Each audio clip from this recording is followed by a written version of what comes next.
ಗದಗ ಜಿಲ್ಲೆಯ ಶಿರಹಟ್ಟಿ ಪಟ್ಟಣದ ವರವಿ ರಸ್ತೆಯಲ್ಲಿರುವ ರಾಣಿ ಚೆನ್ನಮ್ಮ ವಸತಿ ಶಾಲೆಯಲ್ಲಿ ಅಡುಗೆ ಸಿಬ್ಬಂದಿಗಳ ಬದಲಾವಣೆ ಮಾಡಿದ ಹಿನ್ನೆಲೆ ಮಕ್ಕಳು ಪ್ರತಿಭಟನೆ ನಡೆಸಿದರು. ಹೊಸದಾಗಿ ಅಡುಗೆ ಸಿಬ್ಬಂದಿಗಳನ್ನು ನೇಮಕ ಮಾಡಿ ಆದೇಶ ಹೊರಡಿಸಿದ ಹಿನ್ನೆಲೆಯಲ್ಲಿ ವಿದ್ಯಾರ್ಥಿನಿ ನಮ್ಮ ಸುದ್ದಿವಾಹಿನಿಯೊಂದಿಗೆ ಮಾತನಾಡಿದ್ಲು. ಮಕ್ಕಳ ಪ್ರತಿಭಟನೆ ಹಿನ್ನೆಲೆಯಲ್ಲಿ ಸ್ಥಳಕ್ಕೆ ಗದಗ ಜಿಲ್ಲಾ ಉಪವಿಭಾಗಾಧಿಕಾರಿ ಮತ್ತು ಸಮಾಜ ಕಲ್ಯಾಣ ಇಲಾಖೆಯ ಉಪನಿರ್ದೇಶಕಿ ನಂದಾ ಹಣಬರಟ್ಟಿ ಹಾಗೂ ತಹಶೀಲ್ದಾರ್ ರಾಜೇಂದ್ರ ರಾವ್ ಮತ್ತು ಪಿಎಸ್ಐ ಈರಪ್ಪ ಆರತಿ ವಿದ್ಯಾರ್ಥಿಗಳನ್ನು ಸಮಾಧಾನಗೊಳಿಸಿ ಅವರಿಗೆ ಊಟ ಮಾಡಲು ಹೇಳಿದರು. ಎಲ್ಲವೂ ಸುಸೂತ್ರವಾಗಿ ಮುಗಿಯಿತು ಅನ್ನುವಷ್ಟರಲ್ಲಿ ಅಧಿಕಾರಿಗಳ ಸಮ್ಮುಖದಲ್ಲಿ ಅನ್ನ ಸಾಂಬಾರ್ ಕಡಿಮೆಯಾಗಿ ವಿದ್ಯಾರ್ಥಿನಿಯರು ತಮ್ಮ ಅಳಲನ್ನ ತೋಡಿಕೊಂಡರು.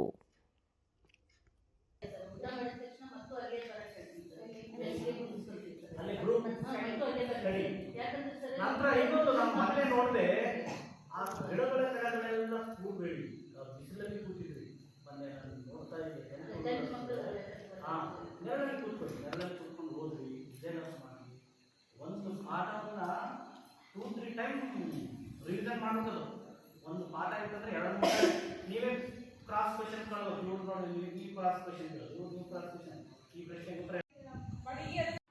ಈಗ 2 ದಿನದಿಂದೊಳಗೆ ನಡೆದೈತಲ್ರಿ ಮೇಡಮ್ ಹಾಸ್ಟೆಲ್ ಒಳಗೆ. ಈಗ ಅಡುಗೆ ಕಾರ್ಯಕರ್ತರು ಏನು ಅವರು ಈಗ ಸ್ಟ್ರೈಕ್ ಮಾಡಕತ್ತಾರ ಅಥವಾ ನಾವು ಮಾಡ್ತೀವಿ ನೀವು ಮಾಡ್ತೀವಿ ಅಂತಂದು ಅವರವರಲ್ಲೇ ಗುಡ್ಮೂರಿಗೆ ಹಾಕೊಂತ ಈಗ ವಿದ್ಯಾರ್ಥಿಗಳಿಗೆ ತೊಂದರೆ ಆಗಕತ್ತೈತಿ ಅಂತಂದು ವಿದ್ಯಾರ್ಥಿಗಳನ್ನ ನಮಗೆ ಹೇಳ್ಯಾರ. ಹಿಂಗಾಗಿ ವಿದ್ಯಾರ್ಥಿಗಳಿಗೆ ಸಮಸ್ಯೆ ಆಗಲಾರ್ದಂಗೆ ನೀವೇನು ಕ್ರಮ ತಗೊಂತೀರಿ ಅದು ಮೇನ್ ಇಂಪಾರ್ಟೆಂಟ್. ಇದೆಲ್ಲ ನಾನೇ ಹೇಳಿದೆ. ಹಾಂ ಸರ್, ಇದು ಹಂಗೊಂದು ಪ್ರಶ್ನೆ ಕೇಳೋದಾದ್ರೆ, ಈ ಮಧ್ಯದೊಳಗೆ ಇದು ಯಾಕೆ ಆರಂಭ ಆಯಿತು?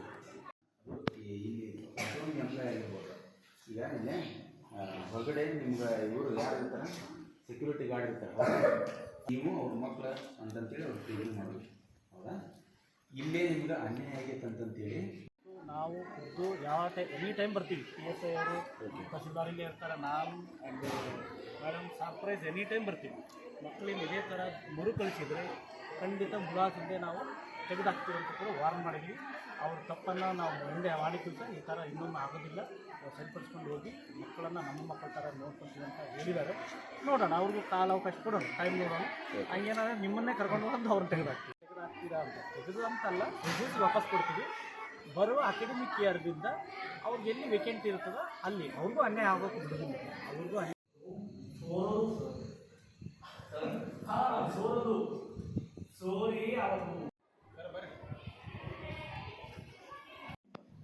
ನೋಡು, ಒಬ್ಬರು ಮಾತಾಡ್ರಿ, ಯಾರೋ ಒಬ್ಬರು ಮಾತಾಡ್ರಿ. Shreya Baram Naik, 9th class. ಏನಂದ್ರೆ ನಮ್ಮ ಸ್ಕೂಲ್ ಒಳಗೆ ಹೊಸ ಹಳೆ ಅಂಟಿಯರು ಹೋಗಿದ್ರು, ಹೊಳ್ಳಿ ಅವರು ಬಂದಾರ. ನಮ್ಗೆ ಅವರು ಬ್ಯಾಡ್, ಹೊಸ ಆಂಟಿಯರು ನಮ್ಗೆ ಬೇಕು. ಯಾಕಂದ್ರೆ ಅವರು ಎಲ್ಲ ಅವ್ರ ಮನೆಗೆ ಎಲ್ಲ ನಮ್ಗೆ ಕೊಟ್ಟಿದ್ರೊಳಗೆ ನಮ್ಗೆ ಸ್ವಲ್ಪ ಕೊಟ್ಟು ಅವರು ಒಯ್ತಿದ್ರು. ಅದಕ್ಕೆ ನಮ್ಗದು ಅವ್ರು ಬೇಡ. ಮತ್ತೊಳ್ಳೆ ಅವರು ಕ್ಲೀನಾಗಿ ಅಡುಗೆ ಮಾಡ್ತಿದ್ದಿಲ್ಲ, ಅದಕ್ಕೆ ನಮ್ಗೆ ಅವ್ರು ಬೇಡ. We don't have any objection. ಈ ಮಧ್ಯಕ್ಕೆ DC ಸರ್ ಗಮನಕ್ಕೆ ತಗೊಂಬಂದು DC ಸರ್ ಕಡೆಯಿಂದ ಒಂದು ಪತ್ರ ಬರೆಸಿದ್ದೀವಿ.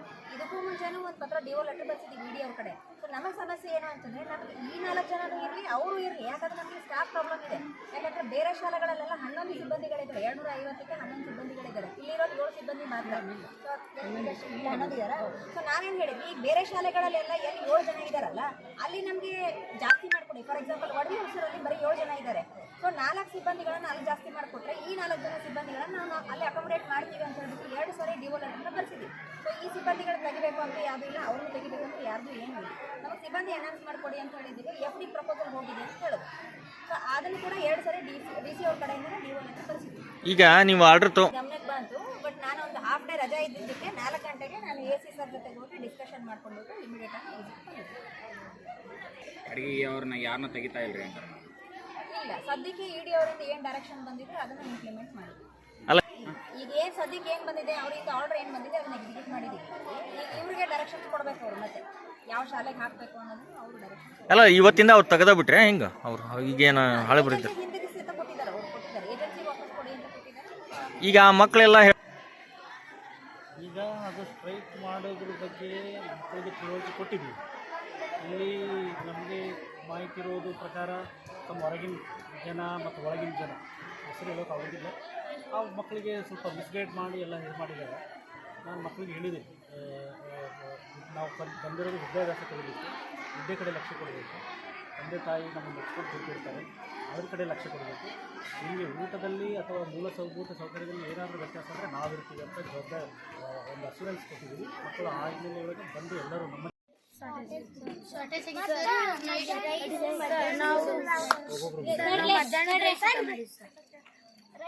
ಇವತ್ತು ಮಧ್ಯಾಹ್ನ ಮಾಡಿದ್ರಲ್ಲ ಸರ್ ರೈಸ್, ಅದನ್ನು ಕಲಿಸಿ ಈಗ ನೈಟು ಊಟಕ್ಕೆ ಕೈಲಿ ಕಲಿಸಿ ನಮ್ಗೆ ಹಾಕ್ಯಾರ ಸರ್. ಅದು ಈಗ ನೈಟ್ ಮಾಡಿದ ರೈಸ್ ಹಾಕಿಲ್ಲ ಸರ್ ನಮ್ಗೆ. ಈಗ ಲಾಸ್ಟಿಗೆ ಇದ್ದರಿಗೆ ಕೈಲೇ ಮಧ್ಯಾಹ್ನದ ರೈಸ್ ಕಲಿಸಿ ಹಾಕಿಲ್ಲ ಸರಿ. ಪಲ್ಯ ನಾವು ಕೇಳಿದ್ರಿ ಅಂದ್ರೆ ಮಧ್ಯಾಹ್ನದ ಈಗ ಮಾಡಿದ ರೈಸ ಹೊತ್ಕೊಂಬರಕ್ಕೆ ವಜ್ಜಾಕತಿ ಅಂದ್ರೆ ಒಂದು ದಬ್ರೆ ತೆಗೆದಿಟ್ಟಿದ್ವಿ, ಅದನ್ನ ಹಾಕಿವಿ ಅಂತಂದು ಹೇಳಿದ್ವಿ. ಮತ್ತು ಈ ಸರಿ ಪಲ್ಯ ವೇಸ್ಟ್. ನಿನ್ನೆ ಪಲ್ಯ ನಮಗೂ ಸಿಕ್ಕಿಲ್ಲ ಸರ್, ನಿನ್ನೆ ಸಿಕ್ಕಿಲ್ಲ. ನಮ್ಮ ಸರ್ ಶಾರ್ಟೇಜ್ ಬಿದ್ದೈತೆ ಸರಿ. ನಿನ್ನೇನು ಶಾರ್ಟೇಜ್ ಬಿದ್ದು ನಾನು ಇವತ್ತೂ ಬಿದ್ದು ಸರಿ. ಔಷಧನೂ ಹಂಗೆ ಘಟನೆ ಆಗಿದೆ, ಹಂಗೆ ಶಾರ್ಟೇಜ್ ಬಿದ್ದು ಸರ್. ಹಂಗಾಗೆ ಮಾಡಿದ್ವಿ ಸರ್ ನಾವು. ಮತ್ತೆ ಹಿಂಗೆ ಡೈರಿ ಹಾಕೊಂತೀವಿ ಹೆಂಗೆ ಸರ್ ನಮ್ದು. ಮತ್ತೀಗ ಎಲ್ಲ ಅಧಿಕಾರಿಗಳು ಬಂದಿದ್ರಲ್ಲ, ಅವ್ರಿದ್ರಿಗೆ ಯಾವ್ದು ಬಂದ್ರಿ? ಏನಂದ್ರೆ ಅಧಿಕಾರಿಗಳು ಮತ್ತೆ ಒಂದ್ ವೀಕ್ ಅಲ್ಲ ಈಗ ಆತಲ್ಲ, ಮತ್ತೆ ಈಗ ಚಾರ್ಟೇಜ್ ಆತಲ್ಲ, ಅವ್ರು ಕೇಳ್ಬೇಕಲ್ಲ. ಇವತ್ತು ಅದಂತ ಘಟನೆ ಅವ್ರು ಸರಿ ಹೇಳಿದ್ರೆ ಏನಂದ್ರೆ ಅವರು ಈಗ ಪಲ್ಯ ಮಾಡಕ್ ಕೊಟ್ಟಿನಿ, ರೈಸ್ ಮಾಡಕ್ ಕೊಟ್ಟಿಲ್ಲ, ರೈಸ್ ಇಲ್ಲ ಮತ್ತೆ ಸಾಂಬಾರ್ ಇಲ್ಲ ಸರಿ. ಈಗ ಪಲ್ಯ ಮಾಡಕ್ ಅಷ್ಟ ಕೊಟ್ಟಾರ ಸರಿ. ಈಗ ಅಲ್ಲೇ ಸರ್ ಬಂದು ನಿಂತು ಬೈದಿದ್ದು ಪಲ್ಯ ಮಾಡಕ್ ಅಷ್ಟೇ ಹೇಳ ಸರಿ. ಅದಕ್ಕೆ ಈಗ ರೈಸ್ ಪಲ್ಯ ಹೇಳಿದ ಸಾಂಬಾರಿಂದ ಹೇಳಿದ್ದಕ್ಕೆ ಸುಮ್ಮನೆ ಆಗ್ಯಾರ ಸರ್. ಪಲ್ಯ ಮಾಡಿದ್ವಿ ಸರ್. ಆ ಲೆಕ್ಕ ಆದೇಶ ಮಾಡಲ್ಲ ಅವರು. ಈಗ ಹಳೆ ಆಂಟಿಯರು ಹಿಂಗ್ ಮಾಡ್ತಾರೆ ಸರಿ. ಹೋದ ವರ್ಷ ನನ್ನ ಘಟನೆ ಆಗಿತ್ತು ಸರಿ, ಪಂಚಮಿಗಿನ ಮುಂಚೆ ಸರಿ ಹಂಗಾಗಿತ್ತು ಸರಿ. ಅದಕ್ಕೆ ಹಿಂಗೆ ಘಟನೆ ಆಗೋದಕ್ಕೆ ಸರಿ ಒಳ್ಳೆ ಹಿಂಗೆ ಮಾಡಿದ್ವಿ ಸರಿ, ನಾವು ಸ್ಟ್ರೈಕ್ ಮಾಡಿದ್ವಿ ಸರಿ. ಈ ಹೊಸ ಆಂಟಿಯರ್ ಬಂದ ಮೇಲೆ ಅವಾಗ್ಲಂಗ್ ಒಟ್ಟ ಶಾರ್ಟೇಜ್ ಬಿದ್ದಿಲ್ಲ ಸರ್. ಹಳೆ ಆಂಟಿಯರ್ ಮತ್ತೆ ಮಾಡಕತ್ತೀವಿ ಸರಿ. ಹೊಸ ಆಂಟಿ ಇವತ್ತು ಬಂದಾರ, ಇವತ್ತು ಶಾರ್ಟೇಜ್ ಆಗಿದೆ. ನಿನ್ನೆ ಅವರ ನೀಡಾರ ಸರ್ ಪಲ್ಯ ಅನ್ಸತಿ. ಅವಾಗ ನಿನ್ನೆ ಶಾರ್ಟೇಜ್ ಬಿದ್ದು ಸರಿ. ಇವತ್ತು ಅವರ ನೀಡಾರ ಸರ್, ಇವತ್ತಿನ ಶಾರ್ಟೇಜ್ ಬಿದ್ದು. ನಿನ್ನೆ ಉಕ್ಕಾಸ್ ಪಲ್ಯ ಮಾಡಿದ್ ಸರ್, ಅದು ಶಾರ್ಟೇಜ್ ಬಿದ್ದು. ಪಲ್ಯ ಮಾಡಿ ಲಾಸ್ಟ್ ಬಂದ್ರೆ